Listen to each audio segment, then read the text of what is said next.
Vamos al Evangelio de Mateo, capítulo 6, versículo 24 hasta el 34. Dice, ninguno puede servir a dos señores, porque aborrecerá al uno y amará al otro, o se apegará al uno y menospreciará al otro. No podéis servir a Dios y a Mamón. Por tanto os digo, no os afanéis por vuestra vida, qué comeréis, ni por vuestro cuerpo, qué vestiréis. ¿No es la vida más que el alimento y el cuerpo más que el vestido? Mirad las aves del cielo, que no siembran ni ciegan, ni recogen en graneros, y vuestro Padre Celestial las alimenta. ¿No valéis vosotros mucho más que ellas? ¿Y quién de vosotros puede, aun afanándose, añadir a su estatura un solo codo? También en cuanto al vestido, ¿por qué os afanáis? Considerad atentamente a los lirios del campo, cómo crecen. No trabajan con fatiga ni hilan. Pero os digo que ni Salomón, en todo su esplendor, se vistió como uno solo de estos. Y si la hierba del campo, que hoy existe y mañana es echada al horno, Dios la viste así, ¿no hará mucho más por vosotros, gente de poca fe? No os afanéis, pues, diciendo, ¿qué comeremos o qué beberemos? Aunque qué nos vestiremos. Porque los gentiles buscan con afán todas estas cosas, pero vuestro Padre Celestial sabe que tenéis necesidad de ellas. Buscad, pues, primeramente, el reino y la justicia de él, y todas estas cosas serán añadidas. Y no os afanéis por el mañana, porque el mañana se preocupa de sí mismo. Basta cada día su propio mal. Bueno, para comprender este texto, nosotros necesitamos primero ver lo que el Señor ha venido explicando. En principio, este es el Sermón del Monte, aunque Dios le está hablando a una multitud, primeramente le está hablando a una multitud que su mayoría, si no todos, eran judíos. El Señor realmente se está enfocando en los discípulos en ese momento. Y Él viene hablando, por supuesto, de las normas de ética, es lo que se llama el Sermón del Monte, algunos principios de vida para el creyente. Y es importante que nosotros podamos ver lo que el Señor viene hablando antes para poder llegar al tema que quiero compartir. En la primera sección del capítulo 6, no nos vamos a ir más atrás, sino vamos a comenzar en el capítulo 6, comienza diciendo que debemos guardar la justicia delante de los hombres. Él está hablando de que cuando demos limosna, no hagamos fiesta, no toquemos trompeta para que todo el mundo se dé cuenta de lo que estamos haciendo. Y hace una primera advertencia. Dice, no sean como los hipócritas. Posteriormente, a partir del versículo 5, entonces está hablando acerca de la oración. Y vuelve por segunda vez a alertar, no sean como los hipócritas, que aman orar de pie, o sea, de exhibirse. Allí mismo el Señor nos da un modelo, por supuesto, de oración, cómo debemos orar al Padre. Posteriormente, en el versículo 16, habla entonces de una de las disciplinas de los creyentes, que es ayunar, y vuelve a alertar, no sean como los hipócritas. Él está haciendo una comparación entre la falsa piedad o la religiosidad, la hipocresía, versus lo que es ser un creyente correcto. Hay que dar a los pobres y necesitados y que nuestra mano izquierda no sepa lo que hace la derecha, no tocar trompeta, no salir por internet, no mandar un dron para que nos filme y después decir qué buenos somos, quiero ser candidato presidencial, no levantarnos a orar y hablar en lenguas extrañas para demostrar cuán espirituales somos, por ejemplo, ni mucho menos declarar y decretar porque somos poderosos, porque exactamente es lo contrario a lo que dice acá. El Señor dice que más bien vayamos a nuestro aposento, que nos metamos, que cerremos la puerta en lo privado. Y posteriormente entonces dice que no pongamos una cara de yo sí soy religioso, yo ayuno y mire que me estoy pasando hambre, sino todo lo contrario, nos da entonces la comparación contraria. Llega un tema acerca de los tesoros. Acá ya no dice el término hipócrita, pero dice que hay una diferencia entre acumular tesoros en la tierra y una diferencia entre acumular tesoros en el cielo. El punto de los tesoros, nosotros podemos, si unimos lo que él viene diciendo, nos daremos cuenta de que él está hablando de la visión. O sea, ¿qué es lo que se ve? Lo que se ve es darle a los pobres, lo que se ve es cómo se ora y cómo se demuestra ser religioso, lo que se ve es cuán es tu convicción, que la gente te ve que estás ayunando, y acá por supuesto entonces ahora te ve que los bienes materiales te hacen ser como protagonista o como importante delante de la sociedad. Y por supuesto está dando la contraparte espiritual. Cómo se debe dar a los pobres, cómo se debe orar, cómo se debe ayunar, y que en lugar de estar guardando tesoros en la tierra, guardemos tesoros celestiales. La parte importante de esto de los tesoros, decía en estos días, es hasta cuándo es suficiente. Tenemos un par de zapatos porque los necesitamos, está bien, pero ¿cuántos pares de zapatos son necesarios? Ya el segundo par podemos parar y podemos ahorrar, podemos dar a los pobres, o después el tercer par, o cuándo, porque llega un momento en que estamos en la vorágine de tener 12 docenas de pares de zapatos, estamos en la vorágine de tener un carro más grande, una casa más grande, y parece que nunca vamos a tener tiempo para guardar, depositar en el banco celestial, ¿no? Eso es un punto que necesitamos reflexionar. Ahora, el señor de esta conversación, o de esta exposición que está haciendo, desde lo que podemos ver, él ahora va a decir cuál es la causa de practicar lo contrario a la verdadera piedad. Y entonces habla de una metáfora donde dice, lámpara del cuerpo es el ojo. Así que si tu ojo es sano, todo tu cuerpo estará lleno de luz. O sea, él está haciendo una metáfora. El ojo humano es la lámpara del cuerpo. Pero esa metáfora tiene que ver con la parte espiritual. Lo que entra por nuestros ojos, lo que le damos importancia desde el punto de vista espiritual, es de lo que se va a llenar, por supuesto, nuestro ser, nuestro espíritu. Da la razón. Si tu ojo es maligno, tu cuerpo ahora está sumido en tinieblas. Esto, por supuesto, nos está diciendo entonces que cuando nuestro ojo es malo, es malicioso, está sucio, está oscurecido, está mermado, tiene cataratas espirituales, tiene miopía, antismatismo, todas estas cosas, espiritualmente, sencillamente nosotros lo que hacemos es estar en tinieblas. Entonces podemos comprender que, por supuesto, como dice el Salmo 119, lámpara es tu palabra a mí, me muestra el sendero por donde yo debo ir. Esto creo que es un punto donde el Señor nos está llamando la atención, nos está diciendo cómo debemos vivir nuestra vida. Cuando tenemos el ojo más limpio, somos más piadosos, genuinamente piadosos. Cuando tenemos el ojo sucio espiritual, porque no leemos su palabra, no entendemos su palabra, pues estamos confundidos y vivimos un evangelio confundido. Recordemos que estamos hablando hacia los creyentes. Entonces, entramos en el tema en cuestión, donde el Señor comienza a hablar entonces de servir a dos señores. Y aquí, bueno, hago una aclaración. Uno por lo general comienza en el versículo 25. Por lo general uno dice, bueno, vamos a hablar del afán. Por tanto digo, el Señor dice, no os afanéis, pero ahí está un por tanto que debemos comprender que no comienza ningún capítulo, ni nosotros no comenzamos hablando por tanto, a menos que hayamos previamente dicho algo.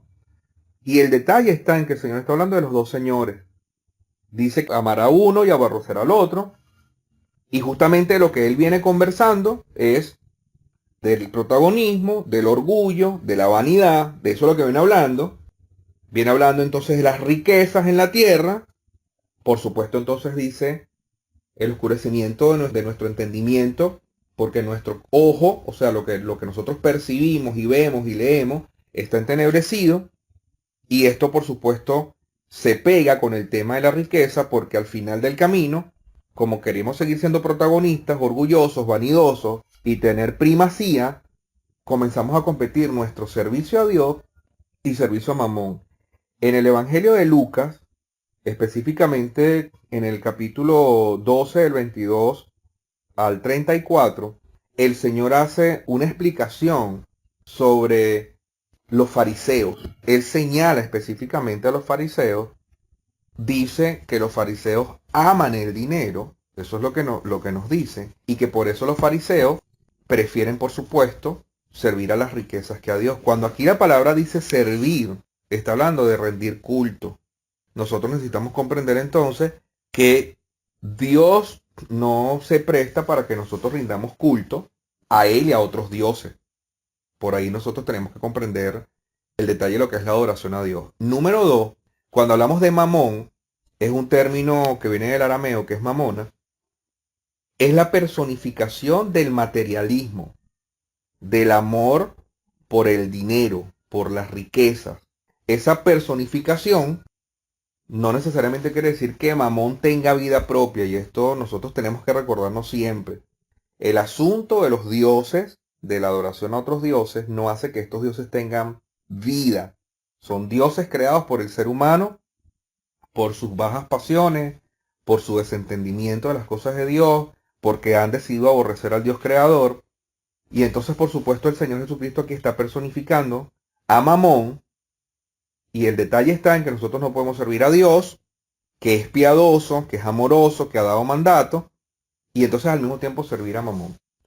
Aquí viene una pregunta antes de entrar en el tema, que uno puede reflexionar y dice, entonces no puedo trabajar, no debo trabajar. Entonces no puedo trabajar porque no puedo buscar el dinero para comprar la comida. Aquí estamos hablando del amor, del enfoque, de la pasión por la riqueza. Y también, por supuesto, aquellos que tal vez no producen mucho dinero, pero que toda su vida está en la cabeza, que necesitan dinero para todo. Yo recuerdo haber ido a casas muy pobres, donde tal vez en la heladera, en la nevera no tienen comida, pero tienen un televisor de 50 pulgadas y tienen antena, televisión por cable, por satélite, y tienen 3 y 4 celulares. Eso no ha sido diferente durante la época. O sea, las épocas siguen siendo similares. La gente termina amando al dinero por lo que éste representa para ellos. O sea, tal vez nunca lo van a tener, pero terminan amándolo y codiciándolo y deseándolo. Algunos llegan a robar, llegan a matar, llegan a secuestrar para eso. ¿Por qué? Porque aman el dinero. Los corruptos aman el dinero. Están sirviendo a Mamón. De alguna manera, cada ser humano, incluyendo creyentes, terminan adorando a Mamón. No, yo el domingo voy a adorar al Señor, pero de lunes a sábado trabajo desaforadamente, desatiendo a mis hijos, desatiendo a mi cónyuge, y más aún, sobre todo ahora que estamos en cuarentena, que la preocupación nos carcome. El detalle está en que lo que el Señor nos está diciendo directamente, nos está dando un mandato, no nos está dando una opción explicativa, nos está dando un mandato y dice, no podéis servir a Dios y a Mamón. Punto. Ese es el primer mandato que nos da en esta sección que estamos estudiando de lo que nosotros no podemos hacer. Primero él explica que no se puede servir, por supuestamente, es imposible que tú seas esclavo, pongámonos a nivel físico, somos esclavos de alguien en una casa, no podemos ser esclavos del de la casa de al lado. O sea, tenemos que ser solamente esclavos de uno. Y el término ahí utilizado, por supuesto, es doulos también, quiere decir servir como esclavo. Y hablas desde el punto de vista cúltico. Nosotros no podemos servir a Dios y a Mamón al mismo tiempo, las riquezas, los bienes materiales. Por eso es antagónico, muy antagónico, cuando nosotros vemos cristianos, supuestos pastores, supuestos apóstoles, supuestos profetas, hablar en televisión, en redes sociales, de que Dios quiere que seamos ricos y millonarios. Son herejías que han penetrado la iglesia evangélica, son blasfemias contra Dios además, y aquí el Señor nos está diciendo directamente que no podemos servir a ambos señores. No quiere decir que no trabajemos, porque Dios desde el principio de los tiempos puso a Adán con funciones y con responsabilidades de trabajo, porque Dios, en sí Dios no creó vagos. Dios no lo hizo de esa manera. Dios nos creó y nos creó con propósito de ser a su imagen y semejanza. Y Dios es un Dios creador. Así que parte de la imagen que nosotros tenemos de Dios, de la semejanza que tenemos de Dios, también está incluido la capacidad de trabajar, de hacer, etc. El Señor utiliza aquí la expresión por tanto. Esta expresión nos lleva a algo como una conclusión, por lo cual, o sea, nos viene explicando nuevamente, no sean hipócritas, no sean falsos religiosos, no sean falsos piadosos, no muestren mentira en lo que ustedes creen, dejen de buscar las riquezas materiales en su corazón, de adorarlo, dejen de adorar incorrectamente a esta riqueza, y entonces dice, por tanto, como sabiendo que nosotros ahora íbamos a decir, ok, y si no trabajo y no busco dinero, ¿cómo como y cómo me visto? Y el Señor allí da como una respuesta adelantada. No os afanéis por vuestra vida, que comeréis, ni por vuestro cuerpo, que vestiréis. Ahí viene un primer mandato, en esta sección que Dios lo da 3 veces, el Señor lo da 3 veces. No se afanen, vuelvo con un detalle. No está dándonos una sugerencia ni una recomendación, sino nos está dando un mandato. Y cuando estaba leyendo esto, en esta semana, o sea, Dios nos está diciendo no se afanen. No nos está diciendo no deberían afanarse, porque si son más espirituales a lo mejor no se afanan. No, nos está diciendo no se afanen. Es como el mandato de vayan y hagan discípulos. O sea, no te puedes sentar a reflexionar el por qué no lo vas a hacer.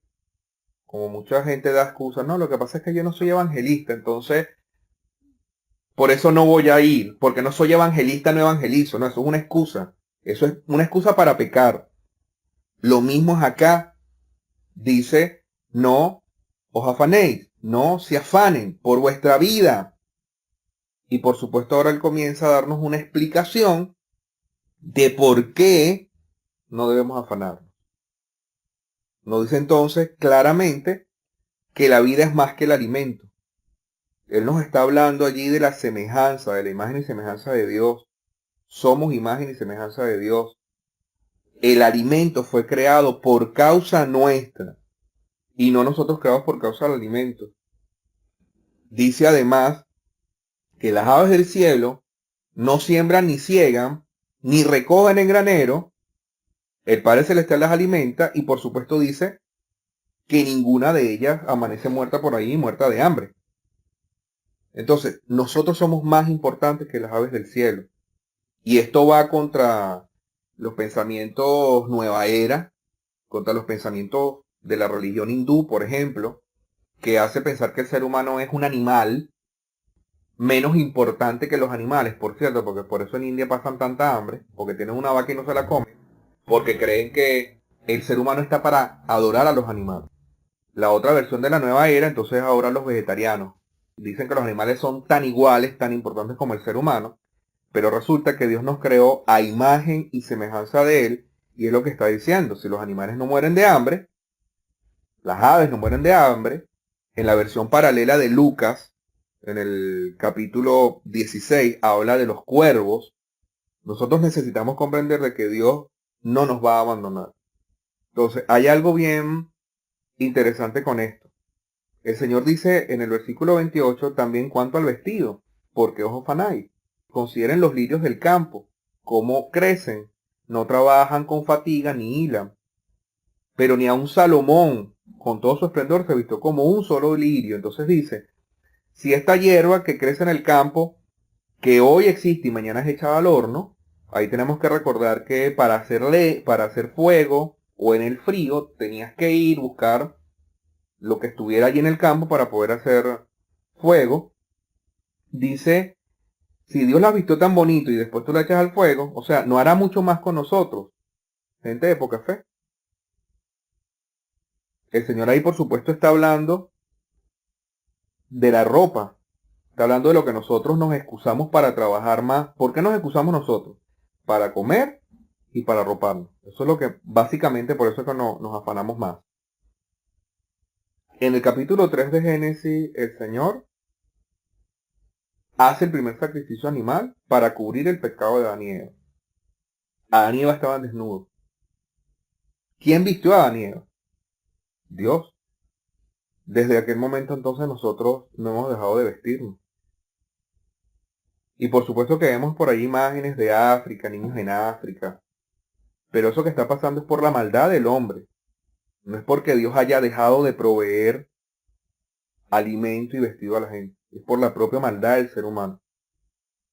Entonces, en cuanto a nosotros, Dios no nos ha dejado de dar.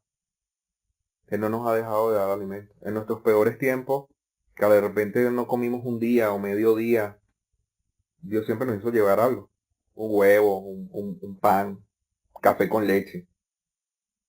Dice en el versículo 31, no se afanen pues diciendo qué comeremos o beberemos o con qué nos vestiremos. Porque la gente busca con afán todas las cosas.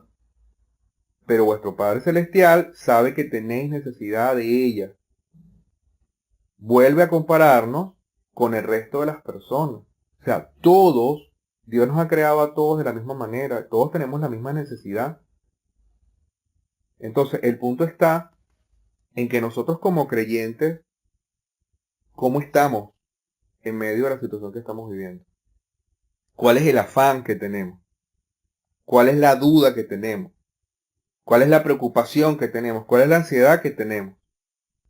El Señor nos viene diciendo, desde el capítulo 6, desde que comienza, a dar una perspectiva dual, la perspectiva del falso creyente, el falso creyente, y nosotros tenemos que chequearnos diariamente con esto, el falso creyente que le gusta que lo vean en internet, que le gusta que lo vean en el Facebook, que le gusta que lo lean en Twitter, que le gusta que lo sigan en Instagram, ese falso creyente que se toma fotos cuando está adorando al Señor, se autotoma fotos arrodillado para que la gente lo vea. Oh, este sí es espiritual.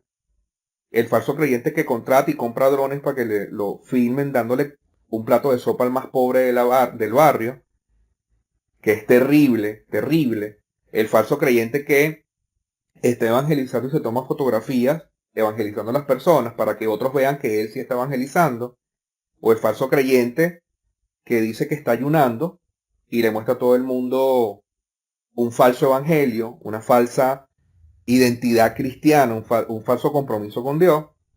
Y el falso creyente que hace creer a los demás que porque se compró un carro último modelo, Dios lo bendijo. Y no estoy diciendo que no haya sido una bendición de Dios, pero su vanidad, su orgullo, su protagonismo es lo que lleva a hacer ver que lo más importante que Dios le ha dado es un carro. Y no que utilice el carro para transportar a otras personas, o que en lugar de haber comprado ese carro, ese automóvil, probablemente hubiera mandado ese dinero a las misiones, porque tenemos misioneros que están siendo perseguidos y están pasando hambre. Entonces Dios nos está hablando de los errores.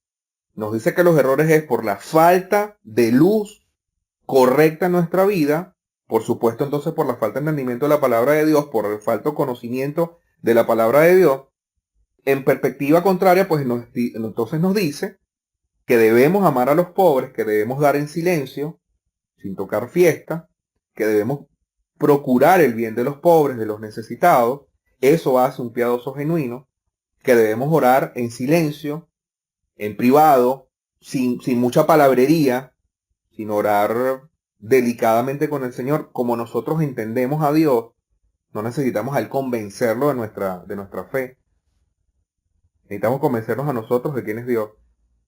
Nos habla de que si tenemos alguna práctica como el ayuno espiritual, no lo hagamos para demostrárselo a los demás, sino para tener una experiencia con Dios. Y nos dice además que comencemos a tener tesoros en el cielo. ¿Cuándo o a qué edad nosotros vamos a comenzar a tener tesoros en el cielo? ¿Cuándo? Porque es que el mundo nos lleva, nos arrastra. Tienes 25 años y tú todavía no tienes un carro. Tienes 28 años y todavía no te has casado. Y tienes 30 años y todavía sigues siendo un empleado. No eres un emprendedor, porque ahora parte de la moda es que tenemos cristianos, supuestamente pastores coach y pastores emprendedores. Entonces tienen una mezcla tan grande de una falta de identidad que lo que hacen es que perturban a los pequeñitos en la fe que vienen tratando de conocer a Cristo, y estos no saben ni lo que quieren en la vida, mezclan, no pasan por estos versículos, o creen tal vez que ellos no aman los tesoros en la tierra, creen, pero su vida demuestra lo contrario. Supuestas pastoras operadas que tenían una forma en su cuerpo hace 3 años y ahora tienen otra forma, ahora se parecen mises porque ese es el estándar que tienen en su cabeza carnal.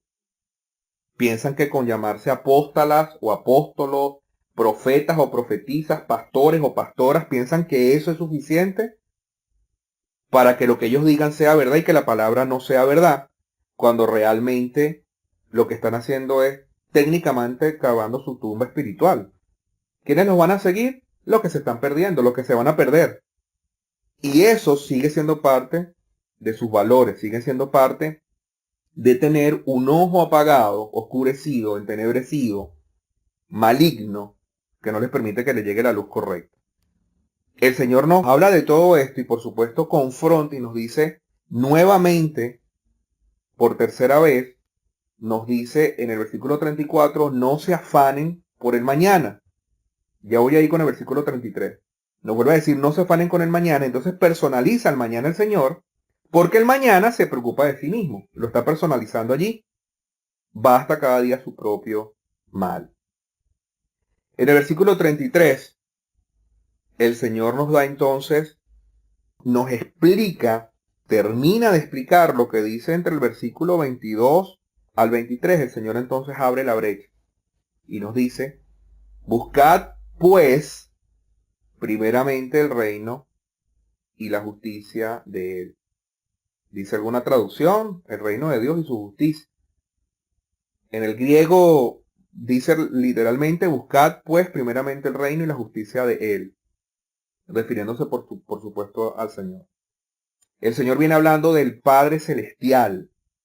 Nosotros tenemos en nuestra cabeza la figura del Padre, que eventualmente los padres no han sido el mejor ejemplo, pero el Señor nos habla del Padre Celestial y nos hace entender que Papá Celestial no va a dejar de proveer a nuestra vida, a nuestro hogar. Él nos está contrastando completamente allí, pero nos dice que es la búsqueda de Dios primeramente, o sea, su verdad, su palabra, su amor, sus principios, obedecerle, es lo que nosotros tenemos que hacer. En el Evangelio de Lucas, capítulo 10, de los versículos 38 al 41, al 42, está la historia de Marta y María. Solamente lo traigo a colación. Marta estaba afanada, estaba haciendo los tamales, los frijoles, corriendo para atender a la gente, estaba pasando el trapeador, lavando los trastes, afanadísima porque ella quería dar un buen servicio al Señor. Eso no se le critica. Pero si llegó el Señor a tu casa, Él no quiere primero que le sirvas, Él quiere primero que le conozca. Y María se fue y se sentó en los pies del Señor a escuchar al Maestro. Cuando nosotros estamos afanados, practicamos una especie de ateísmo. Entonces Marta le dice al Señor, Señor, ¿no ves que está haciendo esta? Dile que venga a ayudarme. Y el Señor responde, Marta, Marta, afanada estás. María ha escogido la mejor parte y nadie podrá quitarse. Cuando el Señor habla, ¿por qué dices qué comeremos o qué beberemos o con qué nos vestiremos? En el versículo 31, están haciendo la misma pregunta, aseveración que está haciendo Marta. Están jugando a ser ateos. Están tratando de decir que desconfían de que Dios les vaya a dar comida, bebida y vestido. Ese es el punto de las preguntas. ¿Quién pregunta? El que tiene duda. Y entonces la duda, por supuesto, es consecuencia del afán que está en el corazón. Porque Marta estaba afanada, porque quería servir, porque quería hacer. Pero no se dio cuenta que lo más importante era estar delante del Señor. Jesús aquí nos enseña lo mismo. Primeramente debemos buscar el reino de Dios y su justicia. No dice que dejemos de trabajar y que duremos 7 días ayunando, llorando, sin ir a buscar empleo. Lo que está diciendo es que nuestra prioridad de nuestro día, de nuestro pensamiento, de nuestras palabras, de nuestras acciones, de nuestro entendimiento, tiene que ser la búsqueda de la presencia de Dios en nuestra vida, de conocerlo, para obedecerlo, para tener fe, para amarlo, para glorificarlo con lo que nosotros somos y lo que nosotros hacemos. Entonces, en medio de esta cuarentena que nosotros estamos viviendo, que muchos de nosotros estamos fuera de nuestros países, que nos agarró la cuarentena, como se dice, dispersos, muchos salieron de sus países por persecuciones políticas y o religiosas, o a buscar nuevas oportunidades para poder mandar alimento, medicamento a sus casas. Otros sencillamente están en sus propios países, en sus propias naciones. No se terminaron de preparar, no estudiaron, no terminaron de profesionalizarse. Y entonces llegó esta cuarentena y resulta que limitó a todo el mundo, como que nos reseteó, nos puso en cero. Y resulta que ahora no tenemos muchas ideas, muchas maneras de afrontar la situación.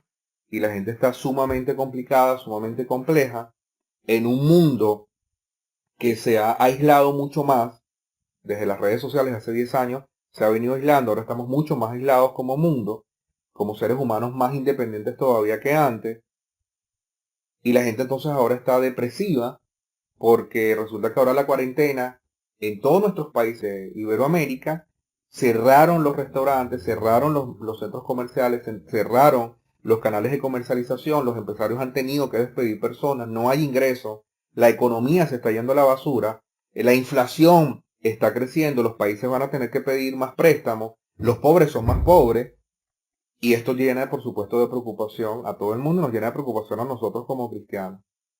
Ahora, el punto es, ¿realmente nosotros debemos preocuparnos? O lo que el Señor nos está diciendo, como digo a veces que estoy enseñando, o debemos quitarle el pre y ocuparnos. ¿Qué cosa nos ha dado el Señor para que nosotros podamos hacer hoy? He conocido personas que dejaron el trabajo y ahora están cocinando. Están vendiendo empanadas, están vendiendo sopa, salieron a hacer diligencias, mandados a otros, cuidar niños, cuidar ancianos. Pero si seguimos teniendo en la cabeza que el éxito para un cristiano es hacer plata, es tener dinero, es comprar la última casa o el último vehículo, si seguimos teniendo eso en la cabeza y no entendemos que el Señor lo que nos está pidiendo es depositar en el banco del cielo, hacer tesoros en el cielo, lo que pudiera significar eso para cada uno de nosotros, Dios nos lo tiene que decir a cada uno. Y aparte de eso, dejar de adorar a Mamón, dejar de pensar en la nueva computadora, en los nuevos zapatos, en lo triste que estoy porque no he podido ir a comprarme lo de la última moda. Dios nos está mostrando en esta cuarentena que hay cosas que son mucho más importantes y más relevantes. Los verdaderos, los genuinos cristianos están buscando al Señor. He recibido montones de llamadas, mensajes, y todos los cristianos que se han contactado conmigo, todos, incluyendo de países tan complicados como Venezuela, parte de Colombia, personas de Perú, a pesar de la situación, todos los cristianos que nosotros hemos conocido, que yo he conocido, hasta el día de hoy ninguno me está diciendo que está pasando trabajo. Dios le abrió la puerta de alguna manera. El casero no le está cobrando. La gente a la cual les debía le exoneraron la deuda. Dios les manda bolsas de comida a través de la iglesia local o de otras personas. Se abrieron oportunidades de negocio a través de internet, porque ahora dan cursos o dan talleres o dan exposiciones por internet. Dios está a cargo de la situación. La pregunta para nosotros es, ¿estamos buscando al Señor con todo nuestro corazón? ¿O estamos nosotros muriéndonos de afán? Alguien me decía que en medio del afán y la preocupación no le apetecía leer la Biblia. Y eso es exactamente lo que Satanás quiere. Que nosotros no busquemos a Dios, que sigamos viendo, si no adoramos a Dios Mamón y no adoramos al Dios afán, que adoremos entonces al Dios de no busco a Dios, ¿no? Vamos a poner un nuevo Dios. El Dios de no busco a Dios porque estoy triste. El Dios de la tristeza. Y eso es lo que nosotros tenemos que entender como creyentes. Cualquier cosa, creación imaginaria o circunstancia que nosotros pongamos encima de Dios, estamos siendo idólatras y estamos poniendo a Dios de lado. Eso es parte del mensaje que creo que el Señor me dio esta semana y bueno, lo quería compartir primero con mi esposa y bueno, el resto que pudiera escuchar. Vamos a orar para que Dios nos guíe. Padre, en nombre de Jesús te doy gracias por tu amor y por tu misericordia, por tu bondad. Gracias por este tiempo. Gracias porque nosotros sabemos, Señor, que tú nos estás ayudando a crecer en la fe. Sabemos que has sido misericordioso, que eres paciente en extremo, que has esperado, Señor, pacientemente en que cada uno de nosotros nos volteemos a ti para buscar tu rostro. Yo quiero rogarte, por favor, que tú nos enseñes, Señor, a no afanarnos. Quiero rogarte que nos enseñes a vivir una vida consona con la fe que nosotros decimos tener. Primero, por supuesto, quiero pedir que quites de nuestro corazón la hipocresía de creernos cristianos perfectos cuando realmente estamos buscando fama, poder, gloria, orgullo, vanidad, protagonismo, riqueza material para tratar de demostrar que sí somos alguien.